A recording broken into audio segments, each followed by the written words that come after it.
नमस्कार मित्रांनो, गाय विल्यानंतर गायची पहिल्या 100 दिवस दुधाची लेवल टिकवून ठेवण्यासाठी किंवा तिची मिल्किंगची कॅपॅसिटी टिकवून ठेवण्यासाठी कोणते घटक दिले पाहिजे किंवा काय केलं पाहिजे त्यासाठी हा व्हिडिओ शेवटपर्यंत पहा. नमस्कार दूध उत्पादक मित्रांनो, गाय विल्यानंतर पहिल्या 100 दिवसाचा एक टप्पा असतो आणि त्या 100 दिवसामध्ये गायची दूध देण्याची कॅपॅसिटी ही जास्त असते. कारण गायीचे 2 टप्पे असतात, पहिले 100 दिवस आणि नंतर 200 दिवसाचा.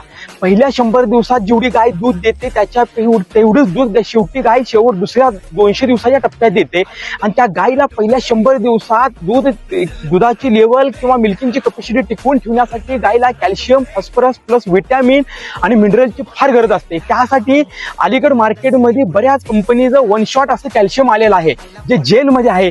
कॅलॉप जेल, कारगिल कंपनीचं कॅलॉप जेल आहे, ॲक्सेल जेल आहे, कॅल्पॉन जेल म्हणून आहे किंवा महालाईफ केअरचं महामॅजिक जेल म्हणून जे आहे.